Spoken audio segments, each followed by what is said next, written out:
Video শুরু করার আগে একটা ছোট্ট অ্যানাউন্সমেন্ট আছে ভিডিও শেষে, যেখানে আপনাদের কমেন্ট পড়ব। সেখানে গিভঅ্যাওয়ের উইনারের নাম ঘোষণা করেছি, অবশ্যই সেটা দেখে নেবেন ভিডিও শেষে গিয়ে। এছাড়া আমাদের চ্যানেলে যে বিভিন্ন গিভঅ্যাওয়ে চলছে সেগুলোরও লিঙ্ক ডেসক্রিপশনে দিয়ে রাখলাম। আপনি চাইলে অংশগ্রহণ করতে পারবেন, উপহার পেতে পারবেন। আর তার আগে এই ভিডিওটা দেখে নিন। আমাদের টেক সাইগাই পরিবারের আরও একটা টেক নিউজের নতুন এপিসোডে আপনাকে আবার স্বাগত জানাই। আমি অভ্র। আপনারা অনেকেই অবাক হয়ে যাবেন, ভাববেন এই টি শার্ট পরে দিনের পর দিন ভিডিও বানিয়ে চলেছি কেন। তার কারণ এটাই যে আপনারা গতকাল যে ভিডিওটা দেখেছেন আমাদের চ্যানেলে, অর্থাৎ স্মার্টফোনের বিভিন্ন রকম ক্যামেরাতে যে বিভিন্ন জুম লেন্স থাকে, অর্থাৎ periscopic zoom lens, telephoto zoom lens, এগুলোর মধ্যে তফাতের যে ভিডিওটা ছিল, সেই ভিডিওটা বানানোর পরপরই আজকে টেক নিউজ বানাতে বসে গেছি। তো এত ভিডিও কেন বানাচ্ছি, এই প্রশ্নটা স্বাভাবিকভাবেই চলে আসবে। বানাচ্ছি তার কারণ আমার ভিডিও বানাতে ভালো লাগে।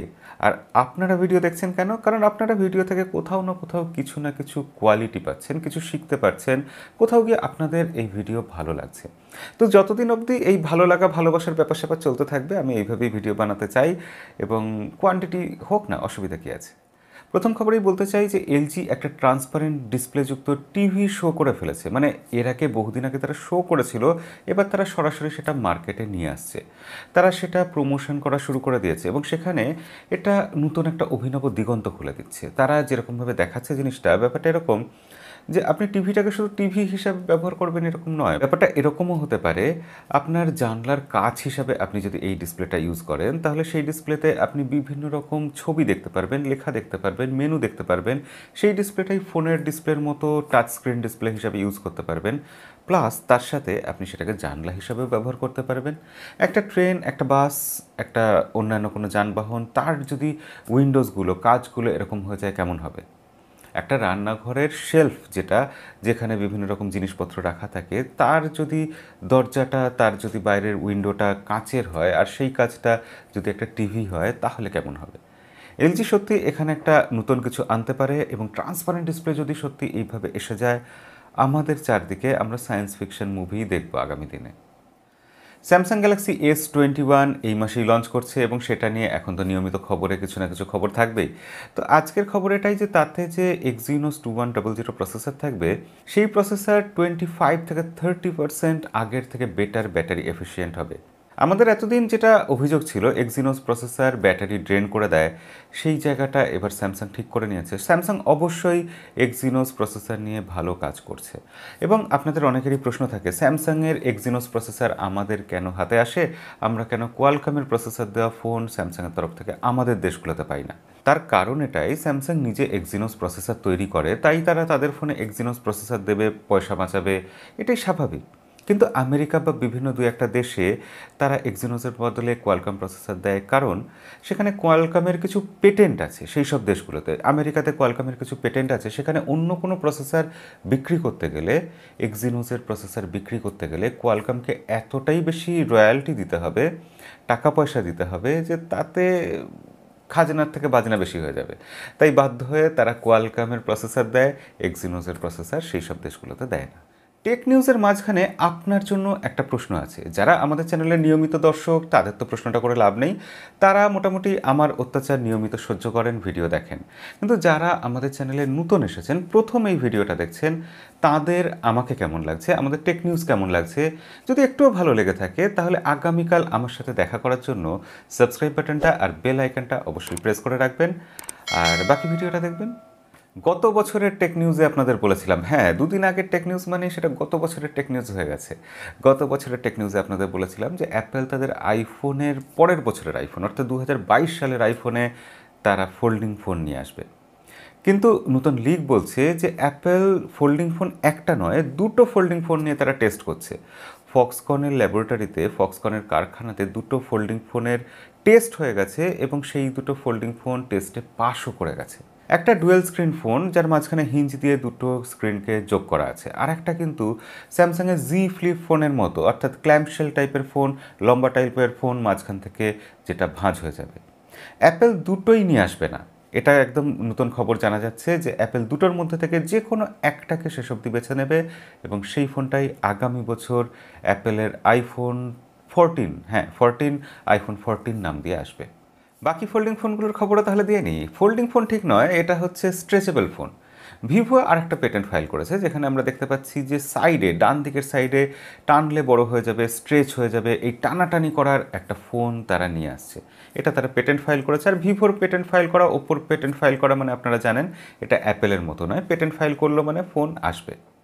এলজিও এরকম একটা এক্সটেন্ডেড ডিসপ্লে, অর্থাৎ স্ট্রেচেবল ডিসপ্লে টানলে বড় হয়ে যাবে, সাইডে ঘষলে বড় হয়ে যাবে, এরকম টাইপের ডিসপ্লেযুক্ত ফোন আনতে চলেছে, কারণ তারাও একটা এরকম ফোনের পেটেন্ট ফাইল করেছে। এটা আপনাকে গ্যারান্টি দিতে পারি যে 2021 সালে ফোল্ডিং ফোনের বা স্ট্রেচেবল ফোনের, রোলেবল ফোনের খবর শুনিয়ে শুনিয়ে আপনাকে একদম বোর করে দেবো। আপনার পাবজি একটা খুবই জনপ্রিয় গেম, আর পাবজি মোবাইল মার্কেটিং করে বা তাদের মালিক টেনসেন্ট কোম্পানি। টেনসেন্ট কোম্পানি শুধু পাবজি মোবাইল নিয়ে কাজ করে ব্যাপারটা এরকম নয়। টেনসেন্ট কোম্পানির বহু জনপ্রিয় গেম আছে যেগুলো তারা মার্কেটিং করে বা তাদের মালিক তারা। কিন্তু হুয়াবে কোম্পানি তারা চায়নাতে অত্যন্ত জনপ্রিয় একটা মোবাইল ফোন ব্র্যান্ড, তাদের যে নিজস্ব অ্যাপ গ্যালারি আছে, তাদের যে নিজস্ব অ্যাপ স্টোর আছে, সেখান থেকে তারা পাবজিকে রাতারাতি সরিয়ে দিয়েছে। আর শুধু পাবজিকে সরিয়ে দিয়েছে ব্যাপারটা এরকম নয়, ওই যে একটু আগে বললাম টেনসেন্ট কোম্পানির যত গেম আছে জনপ্রিয় সব গেমকে তারা একবারে ঘাড় ধাক্কা দিয়ে সরিয়ে দিয়েছে তাদের অ্যাপ স্টোর থেকে। তার কারণটা এটাই যে টেনসেন্ট কোম্পানি চায়নাতে একটা লাইসেন্স রিনিউ করার ব্যাপার ছিল।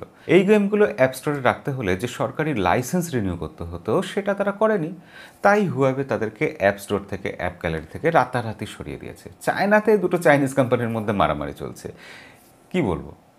আর আজকের ভিডিও শেষ করবো দুটো ছোট ছোট খবর দিয়ে। প্রথম খবরেই বলবো যে অ্যাডোব কোম্পানি তাদের যে ফ্ল্যাশ প্লেয়ার ছিল, আপনারা অনেকেই হয়তো ইউজ করেছেন, এটা 1996-এ এই ফ্ল্যাশ প্লেয়ার তৈরি হয়েছিল এবং এই 2020 সাল শেষ হলো এবং ফ্ল্যাশ প্লেয়ার মারা গেল। ব্যাপারটা এরকম যে অ্যাডোব কোম্পানি আর ফ্ল্যাশ প্লেয়ারের কোনো আপডেট দেবে না, তারা অফিসিয়ালি ফ্ল্যাশ প্লেয়ারকে ডেড ঘোষণা করে দিল। আপনাদের মধ্যে কে কে অ্যাডোব ফ্ল্যাশ প্লেয়ার ইউজ করেছেন অবশ্যই কমেন্টে লিখে জানাবেন। আর আজকের শেষ খবরে বলবো যে রিয়েলমি 8 আর 8 প্রো আসছে, খুব শিগগিরই আসছে। এটা দীর্ঘদিন ধরে আপনাদের টেক নিউজে বলছি। RMX 3092 আর 3093 এই দুটো মডেল নাম্বারের ফোন গিগ বেঞ্চে বিভিন্ন সময় লিস্টেড হচ্ছে, সেইটা দেখে বোঝা যাচ্ছে যে রিয়েলমি 8 আর 8 প্রো এই দুটো ফোন আসতে চলেছে। আন্দাজ করা হচ্ছে রিয়েলমি 8-এ থাকবে মিডিয়াটেকের ডায়মেনসিটি 720 প্রসেসর, যেটা 5G প্রসেসর, আর রিয়েলমি 8 প্রো এখানে থাকবে মিডিয়াটেকের ডায়মেনসিটি 800U প্রসেসর, সেটাও 5G প্রসেসর। তো দুটো ফোনই 5G হবে এটা আন্দাজ করা যাচ্ছে। এবং রিয়েলমি 8 প্রো এই ফোনটাতে এবার থাকছে 65 ওয়াটের চার্জার রিয়েলমি 7 প্রোর। কমেন্ট পড়ার পালা, কিন্তু কমেন্ট পড়ার আগে শুরুতে যেরকম বলেছিলাম গিভঅ্যাওয়ের উইনারের নাম ঘোষণা করা হবে, সেটাই আমি এখন জানাবো। কিছুদিন আগে রিয়েলমি আমাকে কিছু গিফট পাঠিয়েছিল, একটা স্মার্ট প্লাগ ছিল, স্মার্ট ক্যামেরা ছিল, স্মার্ট ব্রাশ ছিল, তো সেগুলো আপনাদের উপহার হিসেবে দিতে চাই। তো সেই গিভঅ্যাওয়েতে কে উইনার হয়েছেন তার নামটা বলবো এবং তার লাইভ যে ভিডিওটা অর্থাৎ স্ক্রিন রেকর্ডিং করা হয়েছে সেটা আমি ইনস্টাগ্রামে পোস্ট করে দিয়েছি, সেখান থেকে চাইলে দেখে নিতে পারেন। আর এখানে আমি নামটা বলে দিচ্ছি, সৌরভ সাধু, তিনি এই গিভঅ্যাওয়ের উইনার হয়েছেন। তিনি কমেন্ট করেছিলেন আদৌ কি কোনো গিফট পাবো, কি জানি এই আশাতে বসে থাকি। তো বাকি ভিভো V20 প্রো সেই গিভঅ্যাওয়ের উইনার খুব শিগগিরই আমরা 2-4 দিনের মধ্যেই ঘোষণা করে দেবো। এছাড়া মাইক্রোম্যাক্সের ফোনটারও গিভঅ্যাওয়ের উইনার ঘোষণা করার ব্যাপার থাকবে, সেটারও 1 মাস পূর্ণ হলে ঘোষণা হবে। প্রথম কমেন্ট তন্ময় বিশ্বাসে, তিনি বলছেন দাদা চ্যানেলে শুধু টেক নিউজ দিলেই হবে না, আনবক্সিং ভিডিও চাই, একভাবে তো চলবে না, আনবক্সিং চাই। আমার মতো কে কে চান লাইক করুন। 24 জন লাইক করেছেন। হ্যাঁ, আনবক্সিংয়ের ভিডিও তো আসে মাঝে মাঝে, এবার এর থেকেও যদি ঘন ঘন আপনারা চান চেষ্টা করব এর থেকেও ঘন ঘন আনবক্সিংয়ের ভিডিও আনার। আসলে ভবিষ্যতে এরকমই চেষ্টা করব যে প্রতিটা ফোন, যত ফোন রিলিজ করবে সব ফোনেরই আনবক্সিং ভিডিও আমাদের চ্যানেলে আনার। দেখা যাক সেটা হবে, একার দ্বারা তো অতটা সম্ভব নয়, কেউ আমাকে অ্যাসিস্ট করার মতো আমি যদি পাই অবশ্যই সেগুলো হবে। পরের কমেন্ট করেছেন SI টুটুল ভক্ত মাসুদ, তিনি বলছেন দাদা স্যামসাংয়ের সুপার অ্যামোলেড ডিসপ্লে আর কোনো কোম্পানি তৈরি করতে পারে না কেন, বা স্যামসাংয়ের সবচেয়ে বেটার ডিসপ্লে কেন, এই নিয়ে একটা ভিডিও বানাতে বলেছিলাম। এর আগে 2বার কমেন্ট করেছিলাম, সেই কমিটিতে 52 জন লাইক দিয়েছিল, পরের কমেন্টে 57 জন লাইক দিয়েছিল, কিন্তু দাদা ভিডিওতে বানাচ্ছেন না। আসলে এটা ঠিক ভিডিও বানানোর মতো একটা আলাদা ভিডিও হবে এরকম বিষয় নয়, ছোটোখাটো বিষয়। আমি আজকেই আপনাকে জানিয়ে দিতে চাই যে সুপার অ্যামোলেড ব্যাপারটা এটা স্যামসাংয়েরই দেওয়া নাম।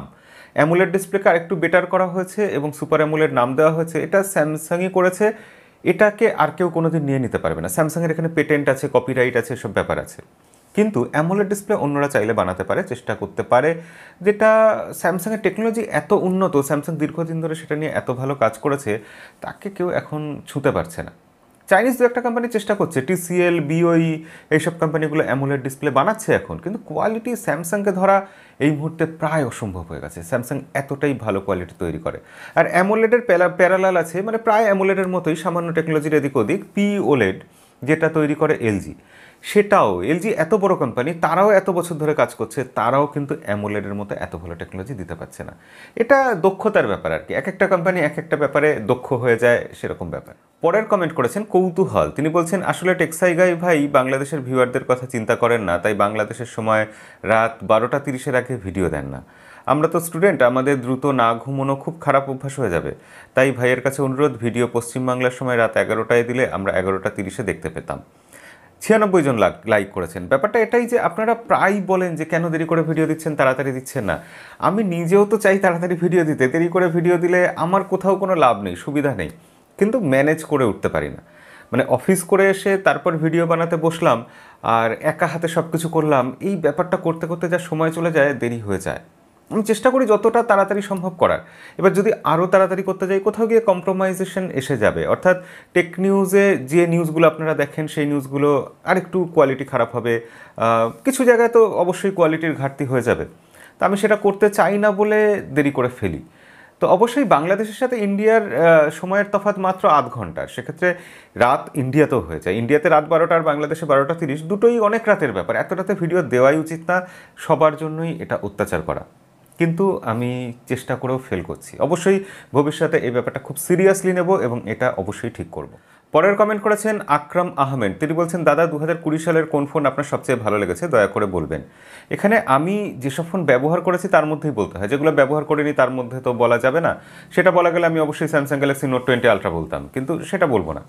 যেগুলো ব্যবহার করেছি তার মধ্যে অবশ্যই পিক্সেল 4a ফোনটা খুবই ভালো লেগেছিল আমার, কিন্তু যেহেতু আমার ছোট ডিসপ্লে পছন্দ না, আমি সবসময় বড় ফোন ব্যবহার করতেই পছন্দ করি, তাই সেই ফোনটাকে আমি রাখতে পারছি না। না হলে পিক্সেল 4a ভীষণই ভীষণই প্রিয় একটা ফোন। কিন্তু বাকি ফোনগুলোর মধ্যে আইফোন 12 প্রো ম্যাক্স সেটা সেরা ফোন নয়। আমার মতে সেটা আমার কাছে সেরা ফোন নয়, যদিও ফোনটা অসাধারণ, কিন্তু আমার সেই ফোনটা কোনো কারণে পছন্দ হয়নি, ভালো লাগেনি। আমার মতে এই যত ফোন আমি ব্যবহার করেছি তার মধ্যে OnePlus 8T সেরা ফোন, এটা আমার মতে। শেষ কমেন্ট সুজয় অধিকারী, তিনি বলছেন দাদা কিভাবে করেন বলবেন, উইনারকে কিভাবে বাছাই করবেন, লাভ ফ্রম বাংলাদেশ। প্রথম কথা, 62টা এখানে লাইক পড়েছে। প্রথম কথা হচ্ছে যে অনেকেই এটা কমেন্ট করেন যে বাংলাদেশের যারা আছেন, কমেন্ট করেন যারা ভিউয়ার আছেন, তাদেরকে গিভঅ্যাওয়েতে উইনার ঘোষণা করা হয় না। এটা হচ্ছে কি বলবো, মানুষের নেগেটিভ চিন্তাভাবনা। আমি নেগেটিভ চিন্তাভাবনাকে পাত্তা দিতে চাই না। আপনারা যারা নিয়মিত দর্শক তারা জানেন যে গিভঅ্যাওয়ের উইনার আমাদের চ্যানেলে যে কজন হয়েছেন বেশিরভাগই বাংলাদেশের, 2-1 জন ভারত থেকে হয়েছিলেন। তো বাংলাদেশে গিভঅ্যাওয়েতে উইনার হলে তাকে পাঠানোর দায়িত্ব আমারই, এবং সেখানে খুবই সমস্যা হয়। সেসব ব্যাপারে কখনো বিস্তারিত কথা হবে। তো যেটা বলছিলাম, গিভঅ্যাওয়ের উইনার আমরা বেছে নিই সাধারণত র্যান্ডম কমেন্ট পিকার এই সফটওয়্যারের মাধ্যমে। কিন্তু আমার ইচ্ছা আছে ভবিষ্যতে আরেকটু বেটার কোনো সফটওয়্যার ইউজ করার। একটা কি নাম আছে, একটা কি সফটওয়্যারের, তো সেই সফটওয়্যারের মাধ্যমে ভবিষ্যতে এটা বেছে নেওয়ার ব্যাপারটা আমি চেষ্টা করব, যেটা সবাই করে, সব জায়গাতে যে ব্যাপারটা সব থেকে বেশি মান্যতা পায় সেই জিনিসটাই করার চেষ্টা করব। তো আজকের ভিডিও এখানেই শেষ করবো। ভিডিও কেমন লাগলো লাইক করে জানাবেন, আর চ্যানেলে নতুন হলে সাবস্ক্রাইব বাটনটা প্রেস করে নেবেন। দেখা হবে পরের ভিডিওতে। আজকের মতো বিদায়।